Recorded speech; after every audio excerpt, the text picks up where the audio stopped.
Pelibatan pejabat negara dalam kejahatan korupsi saat ini semakin sudah dalam ambang batas kewajaran dan sangat memprihatinkan. Hukum tidak lagi dipandang, uang negara untuk rakyat tak lagi menjadi perhatian. Upaya apa yang harus dilakukan untuk membuat para koruptor ini jera dan bagaimana memburu uang negara dari tangan para koruptor? Kami akan mengupasnya dengan narasumber hari ini dari Komisi Hukum DPR. Ada Bapak Taufikul Hadi, pakar hukum pencucian uang, Ibu Yenti Garnasi, dan peneliti Indonesia Corruption Watch atau ICW, Mas Tama S. Langkun. Selamat pagi Mas Tama, Pak Taufikul Hadi dan juga Ibu Yenti. Kita ke Pak Taufikul Hadi terlebih dahulu. Ini satu kasus korupsi yang saat ini masih menjadi PR bangsa Indonesia, Pak Taufikul Hadi. Tapi masalahnya adalah satu hal ketika kita ingin memburu uang koruptor dan mengembalikan uang ke negara. Lalu satu hal lain adalah mengenai kebijakan tax amnesty yang kemudian orang banyak mungkin mempertanyakan. Ini kemudian memang dua hal yang berbeda tapi saling beririsan. Bagaimana kemudian kita bisa membedakan dua hal ini, Pak Taufikul Hadi, untuk pencerahan? Baik, terima kasih. Aset recovery itu adalah satu hal. Tax amnesty adalah satu hal yang lain. Itu tidak ada hubungan sama sekali. Kalau kita ingin mengatakan bahwa ingin melakukan perburuan atau adalah pengembalian aset, itu adalah ada mekanisme tersendiri. Sedangkan tax amnesty ini adalah bukan untuk perlindungan para koruptor. Ya, itu harus ingat betul. Itu adalah tax amnesty ini adalah ditujukan kepada semua wajib pajak yang belum melaporkan, ribuan UMKM dan yang lainnya. Jadi kalau disebutkan bahwa ini adalah perlindungan terhadap koruptor, itu adalah kesalahan terbesar. Menurut saya itu tidak ada hubungan sama sekali. Karena apa? Persoalan korupsi itu tetap itu adalah di dalam Undang-Undang Nomor 31 bahwa tahun 99 bahwasanya walaupun dia telah mengembalikan uang negara, tetapi tidak menggugurkan.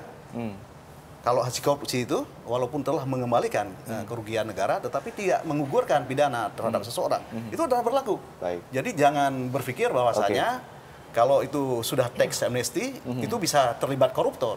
Bukan untuk koruptor, ini adalah untuk yang melakukan penghindaran Jadi pajak. sekali lagi bukan untuk pengampunan dana para koruptor begitu Tidak, ya. iya, Walaupun memang pada praktiknya agak sedikit beririsan. Bahkan kalau koruptor masuk ke situ, itu bisa akan ditelusuri oleh KPK. Itu harusnya. Oke, Ya. baik. Tapi kalau dari sudut pandang tindak pidana pencucian uang, kalau tidak salah di tax amnesty juga ada aturan, ada jaminan bahwa para wajib pajak dananya tidak akan ditelusuri maupun oleh PPATK dan juga oleh penegak hukum yang lain. Ini bagaimana menurut Anda, Pak Bu Itu Yenti? makanya tadi Pak Taufik ya memang mudah disampaikan. Kalau menyampaikannya kira-kira sederhana saja. Ini satu hal, ini hal lain gitu kan. Tetapi ternyata di dalam menjalankan hal ini menabrak ketentuan hal itu. Misalnya yang diampuni itu adalah diampuni, Bapak tadi mengatakan diampuni pajaknya kan harusnya begitu. Tetapi ada satu sisi, apakah betul itu hanya masalah pajak? Masalah dia belum bayar pajak. Bagaimana kalau orang itu ternyata memang orang itu adalah buronan atau terlibat korupsi atau ada uang hasil yang lain lah selain narkotika, human trafficking dan terorisme. Ada kejahatan lain, illegal fishing, illegal logging misalnya, dia dapat uang illegal logging. Bagaimana akan melihat bahwa uang orang tersebut, wajib pajak tersebut, uangnya ternyata adalah hasil illegal logging, human trafficking tidak, illegal logging, kemudian corruption itu tidak bisa. Kenapa? Karena yang sudah mendaftar sebagai wajib pajak yang minta masuk program tax amnesty tidak boleh diapa-apakan, Pak. Oke, dengan kondisi seperti ini apakah akan sulit memburu aset para koruptor? Bahkan ada ancaman 5 tahun kan siapapun yang mengutik-utik tentang ini. Nah, ini akan berbenturan dengan apa yang dilakukan KPK, apa yang dilakukan polisi maupun jaksa. Ketika jaksa misalnya, ada satu, jangankan kasus dia, kasus orang lain, kasus tersangka lain misal Pak ya, tersangka lain kemudian dia menyebutkan nama ini. Begitu kita akan menelusuri nama tersebut, oh nama ini tidak bisa karena nama ini sudah masuk di salah satu program tax amnesty. Nah disinilah kemudian ada pembahasan orang-orang yang belum begitu paham atau memang tidak terlalu paham, itu kurang transparan juga kan Pak, bahwa tax amnesty itu hampir sama atau bisa diasumsikan termasuk juga pengampunan terhadap para koruptor yang sudah daftar ke sana. Ini yang harus kita pikirkan. dilaporkan. Jadi jangan, karena kalau kita akan menelisik siapa sih ini, oh ketika dia sudah masuk program ini tidak bisa. Apalagi Pak, seandainya dia mengatakan dia hartanya hanya 1 triliun, dia mengatakan 10 triliun, dia hanya bayar dari 10 triliun itu, ya.